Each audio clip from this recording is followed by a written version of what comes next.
Alright, quick post-fight thoughts to Filip Hrgovic. Quick, very quick being the operative word. Post-fight thoughts to Filip Hrgovic, Mark Mori. Fight we expected. Did any of us expect that fight to go longer than a round? I certainly didn't. I know the majority of people didn't. I know the TNT team didn't expect it. I know no one expected it.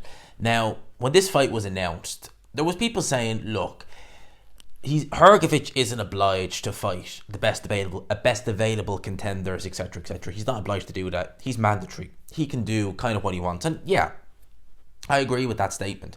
That he's not obliged to fight Zhilei Zhang. He's not obliged to fight Frank Sanchez, Makhmudov, etc. If he wants to, he's more than in his right to, but he doesn't have to. But surely there should be a line that you go below where it's like, alright, things you can't be doing that. You can't be going that low down. And not only did they cross that line with Mark Mori, I felt they went even further down past that line. Because when I saw this announced, I was like, why? I don't know Mark Mori, he could be a nice guy, but this is a guy who learned to box on YouTube. He's been pro 20 years and he has done nothing. He has fought a who's he to get his record to where it is.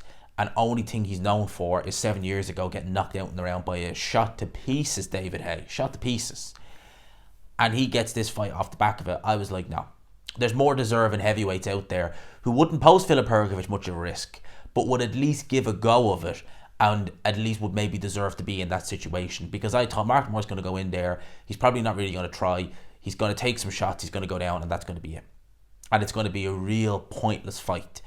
And straight away on Twitter after this fight, I see people saying, yeah, that was an embarrassment. I mean, the Saudis really wasted money on that fight. It's like, I could have told you that. I was saying that earlier when this fight was announced. There has to be a limit where it's like, because honestly, with the Mori, if Moses Atelma, who is a prospect I highly rate, has not even been pro a year yet, if it was announced in his next fight, let's say this fight never happened, if Frank Warren announced one of Queensberry shows in 2024, one of the first ones, we're going to have Moses Atelma on the card. Okay, he's going to fight Mark Mori. I'd be saying, Frank, you could move him a bit quicker than that. The Mori, on paper, his record looks good, but Atelma's above that. You move him quicker than that. That's an 18-year-old who's not even been pro a year, who's had 20-something amateur fights. And this is Filip Hrgovic, a 31-year-old who is mandatory for the IBF. Fight was a complete joke. How did it go? Well, to his credit, the Mori, you could see how his punching isn't refined or anything like that, because the technique is very all over the place. They looked to be slapping shots more so than actual concussive. It didn't look like he was rotating his fist properly to get like maximum, snap with the shot. So the few kind of shots that he did manage to squeak through the guard of Filip Hrgovic, when you see how relaxed Hrgovic was in his stance, you could see this was just like taking candy from a baby for him. He was just standing there like, yeah, this is nothing. This is just, look for the right hand. There it is. First meaningful right hand he lands. Mark Mori goes down. And I did think at that point he'd sit the count out. I really did. Referee, I actually thought he might stop it. He didn't. Filip Hrgovic, actually, to be fair to the Mori, when he got up from that knockdown, he did start swinging back a little bit. But again, it was just, a few little shots here and there. Hrgovic opened up again. He started motioning that the shots were around the back of the head. Went into the corner and just kind of, how would I describe it? I've been in amateur gyms where, and they shouldn't really do this, but coaches would maybe take a complete novice and have him spar a seasoned amateur. And when the spar goes wrong, you'll see the novice will just kind of revert the time, wouldn't know what to do and just be like, right, I'm on the ropes, what do I do? It was kind of like that, like seeing a novice, maybe an 18-year-old novice who's never boxed before in there against someone who's had maybe 50 plus amateur fights, and the coach just said, do whatever you want. And I have seen that. It shouldn't happen in gyms, but I have seen that in gyms where coaches have done that, where they've been like, just go and hit him hard and see what happens. And it was almost like that, where like you've a complete novice, doesn't know what he's doing. He's just like, maybe if I stay along the ropes and do that, he won't hit me. It's kind of how it looked. And the referee just waved it off, no complaints there.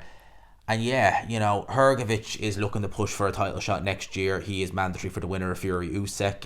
Obviously, if they whoever wins will have to rematch the other. If say Fury wins and Usyk invokes the rematch, have to rematch, so he'll then have to fight for a vacant title.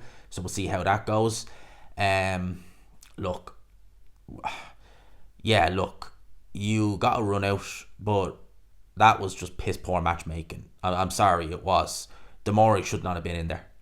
He should not have been in there. And I really do think that you look at the top 100 of heavyweight, there was a lot more people who could have, they would have given a better account with themselves. They wouldn't have had a sniff of winning, but they would have at least given Hrgovic something to think about. That was just silly. I really don't see. I was just, yeah, that was the fight. It was a farce. That's the best way I can describe it. So yeah, that's my thoughts on that. Let me know yours. Did you get the fight that you expected in the comments? Let me know your thoughts. We are going to go live a little after 8 o'clock because I'm hearing that the ring walk is around about 10:30, which is good. So we'll get that. So yeah, let me know your thoughts in the comments. Hope you enjoyed it, people. Smash the like button. Peace.